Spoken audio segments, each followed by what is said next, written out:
Buenos días, aquí Augusto Townsend, curador principal de Comité, con las noticias de hoy, viernes 14 de marzo del 2025.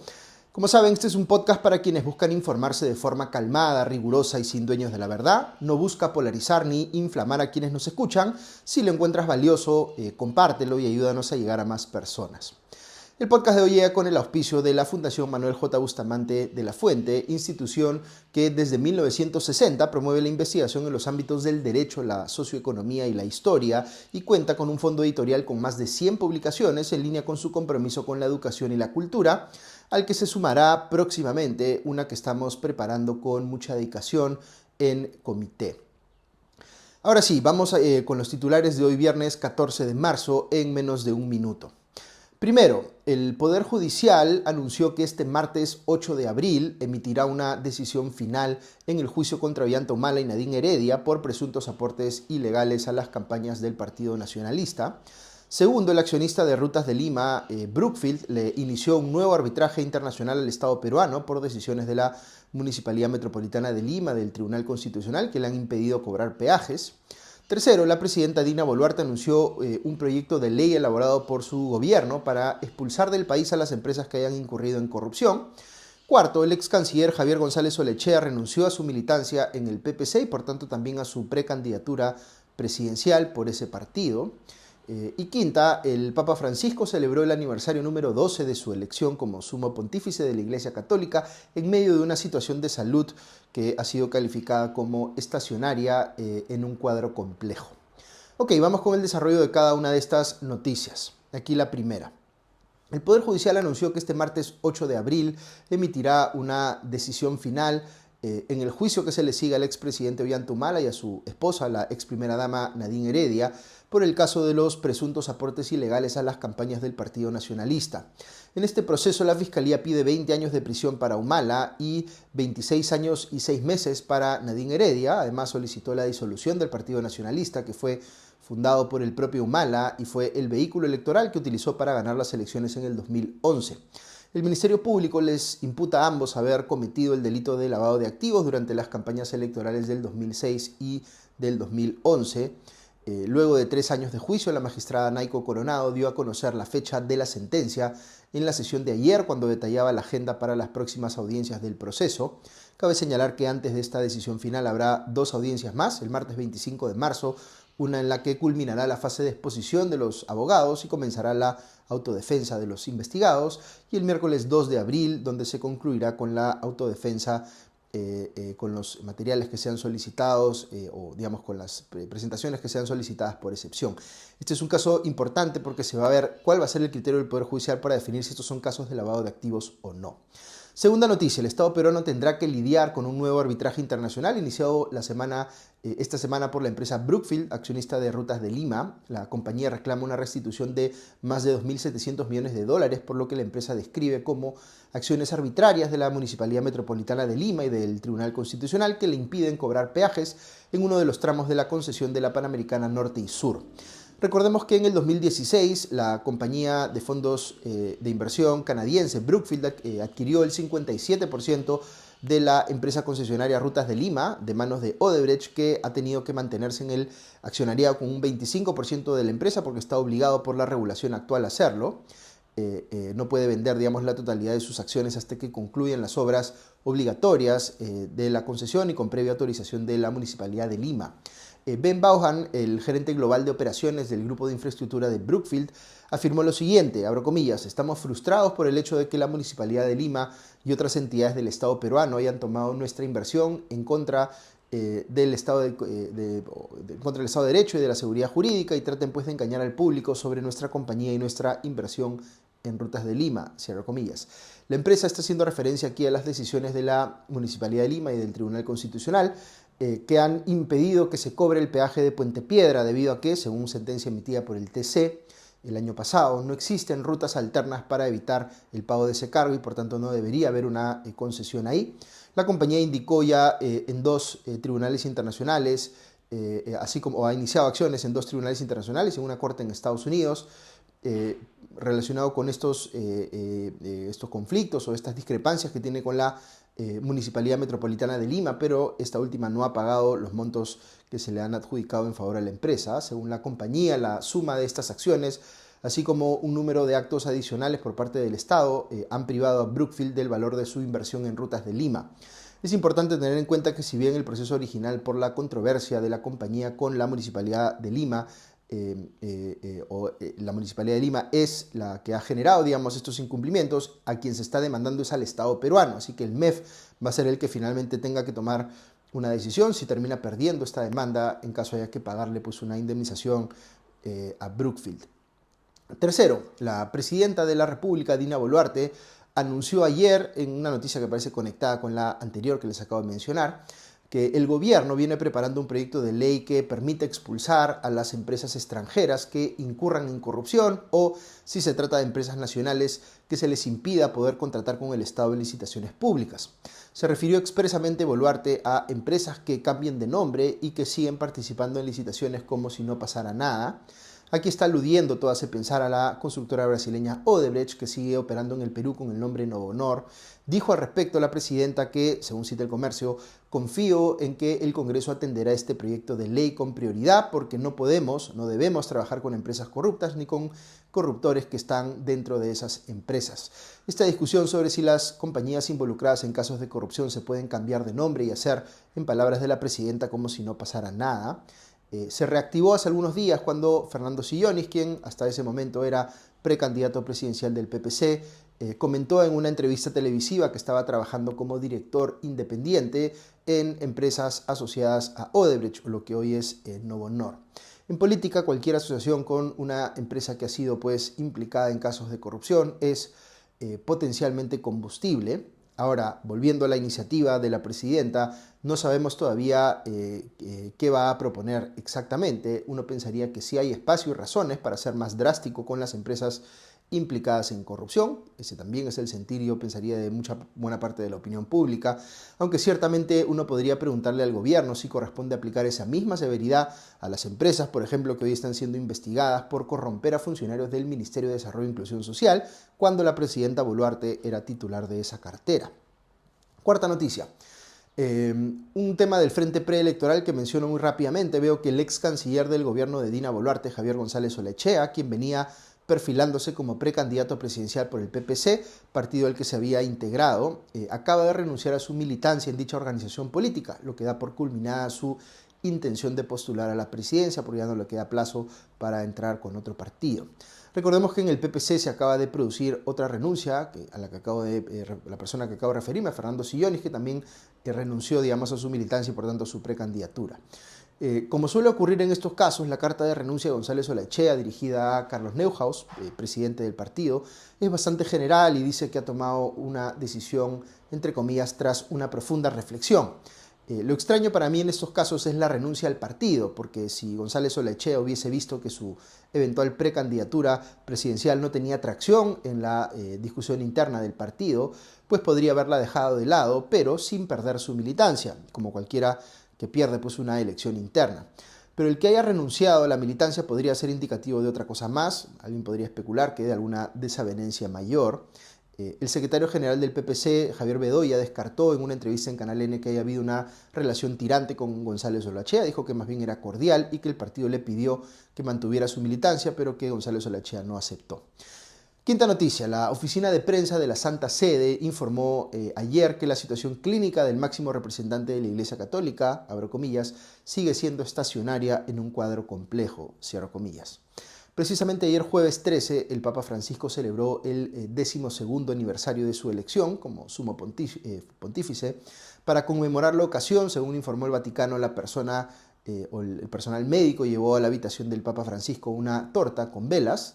Francisco viene siendo atendido en el Hospital Gemelli, ubicado en Roma, donde ingresó el 14 de febrero debido a una compleja infección pulmonar. De acuerdo con la información proporcionada a los medios por el Vaticano, el Papa continúa recuperándose y ayer siguió por videoconferencia los ejercicios espirituales de Cuaresma de la Curia Romana y se detuvo a rezar en la capilla del hospital. Luego de ello, reanudó la terapia respiratoria recetada por los médicos. Según información distribuida en los días previos, Francisco viene alternando la ventilación mecánica no invasiva por la noche con la oxigenación de alto flujo con cánulas nasales utilizadas durante el día. A mediados de la semana, ya una radiografía de tórax había confirmado mejoras en la condición médica del Papa, quien tiene 88 años de edad, 2 días después de que los médicos declararan que ya no se encontraba en peligro inminente. El reporte médico indica que su condición se mantiene estable, pero presenta, como decía, un cuadro complejo considerando su fragilidad general, derivada de su edad, una movilidad limitada que a menudo requiere de una silla de ruedas y la extirpación de parte de un pulmón cuando él era joven. Hasta aquí las noticias de hoy, pero si quieren escuchar unos minutos más, me voy a aprovechar yo del espacio de la reflexión del día para compartirles un comentario personal. Esta semana se activó un debate porque la rectora de la Universidad Nacional Mayor de San Marcos, Geri Ramón, hizo un comentario en el sentido de que quienes ingresen a dicha universidad estatal, pero que provengan de colegios privados, no deberían ser beneficiarios de la gratuidad de la enseñanza. Es decir, la persona que pudo pagarse un colegio privado, algo debería pagar incluso si estudia en una universidad estatal. Para que se hagan una idea, en el caso de la Universidad Mayor de San Marcos, estamos hablando de más de la mitad de sus ingresantes. Ramón dijo esto en una sesión del Consejo Universitario, señaló que el beneficio de la gratuidad debería ser únicamente para los estudiantes que lo requieran y que extenderla a todos le parece injusto. Ok, yo tengo una opinión más bien crítica de Geri Ramón como autoridad educativa por una serie de razones y ciertamente no es mi interés defenderla aquí a ella por su gestión como rectora, pero sí me interesa aprovechar este debate para entrar al tema de fondo, vale decir, a los fines o los alcances de la gratuidad en la enseñanza y explicar cómo personas con posiciones ideológicas distintas pueden llegar a conclusiones diferentes sobre este asunto. Para quienes parten de posiciones ideológicas más progresistas, los estados deben asegurar el cumplimiento de derechos, como el derecho a la educación, de la manera más igualitaria posible, sin hacer distingos en función de, por ejemplo, capacidad de pago. La educación es un derecho y por tanto el Estado no debe permitir que unos reciban educación de buena calidad y otros de mala calidad, porque eso sería como decir que los derechos de uno valen más que los de otros.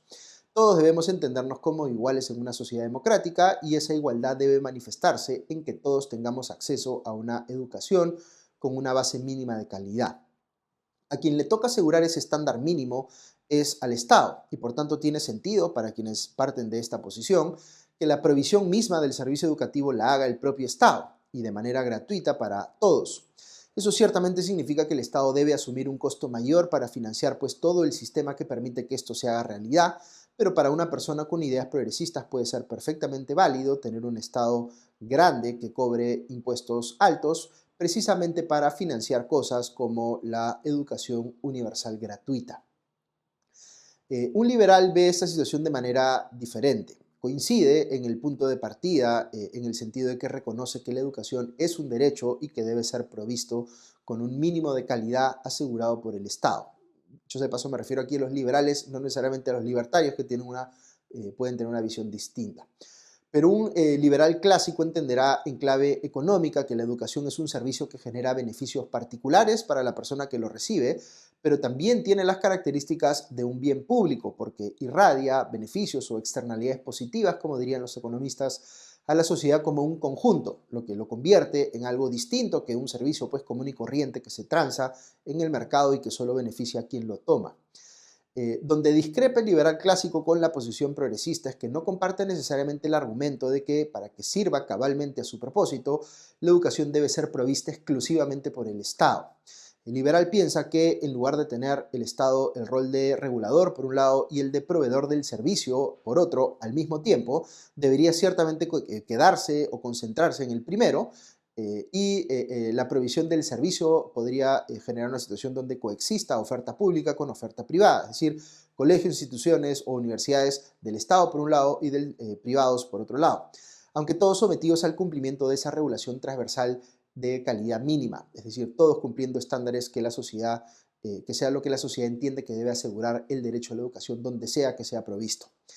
Eso en cuanto a la calidad del servicio, pero ¿qué pasa con respecto al costo? Pues aquí podría haber posiciones discrepantes incluso entre liberales. Algunos podrían pensar que la participación del Estado en la parte no de la regulación, sino de la provisión del servicio educativo, debería ser subsidiaria, es decir, debería haber oferta educativa estatal, digamos, colegios, institutos o universidades públicas, en la medida en que la oferta privada no se dé abasto o no quiera o no tenga interés de cubrir a toda la demanda, y que esa oferta subsidiaria estatal debería ser gratuita, es decir, que todo ciudadano siempre tenga la opción gratuita de educarse con una entidad estatal, pero que tenga también la alternativa de hacerlo con una privada y que no haya una diferencia de calidad mínima entre optar por una alternativa u otra, aunque sin limitar la oferta, la posibilidad de que la oferta privada quiera superar ostensiblemente el estándar mínimo de calidad, financiando eso con lo que le cobra a sus propios estudiantes. Otros liberales podrían pensar en que en lugar de subsidiar a la oferta, es decir, construir u operar colegios o universidades públicas, se debe subsidiar a la demanda. Dicho en sencillo, transferir un monto de dinero al estudiante o a su familia cuando se trate de menores de edad para que elijan una entidad privada donde estudiar o pública, una entidad digamos de cualquier tipo, pero pagada pues con esta transferencia hecha por el Estado. Eso es lo que digamos, se conoce como el modelo de vouchers o de vales educativos, que ciertamente es un modelo que se ha aprobado en algunos países y que genera mucha discrepancia y mucho debate entre especialistas, precisamente que tienen posiciones ideológicas diferentes, progresistas versus liberales, digamos, ¿no?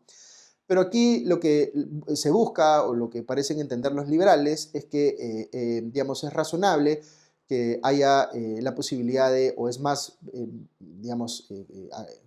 barato para el Estado poder financiar la demanda que financiar la oferta y permitir en todo caso generar el incentivo para que aparezca una oferta a partir de la demanda que está creando el Estado con esas transferencias. Eh, si eso se hace, un liberal podría pensar que no tiene sentido pues, subsidiar la demanda de manera universal, es decir, darle el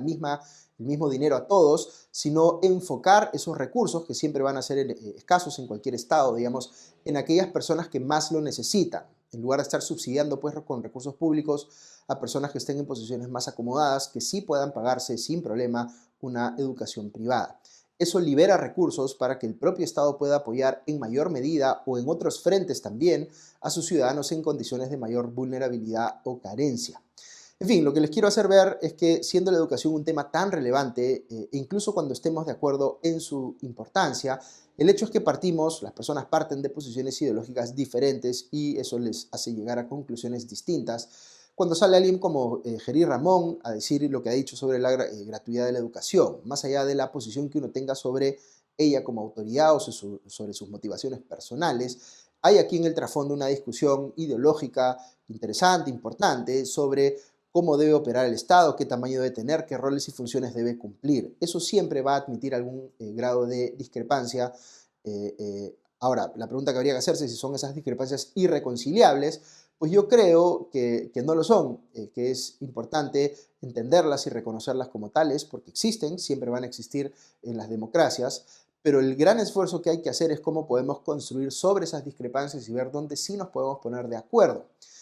Como siempre les digo, sí se puede construir desde la discrepancia ideológica. Es la única manera de asegurar que hayan pues, políticas de Estado que sean trascendentes o que, digamos, que vayan más allá de los vaivenes políticos. Es precisamente lo que se espera que pase en una democracia donde nunca nos vamos a poder poner todos de igual. Pero espero haya servido esta discusión para ilustrar cómo las personas entienden un tema como este de manera distinta, pero sin generarles la sensación de que se trata pues de discusiones irreconciliables, sino más bien de espacios donde creo que podemos trabajar para ponernos de acuerdo. Muy bien, eso es todo por hoy. Que tengan un gran día. Muchas gracias a nuestros auspiciadores, a la Fundación Manuel J. Bustamante de la Fuente y a nuestros suscriptores que nos ayudan a llegar a ustedes cada mañana. Que estén muy bien. Ya nos escuchamos la próxima semana. Adiós.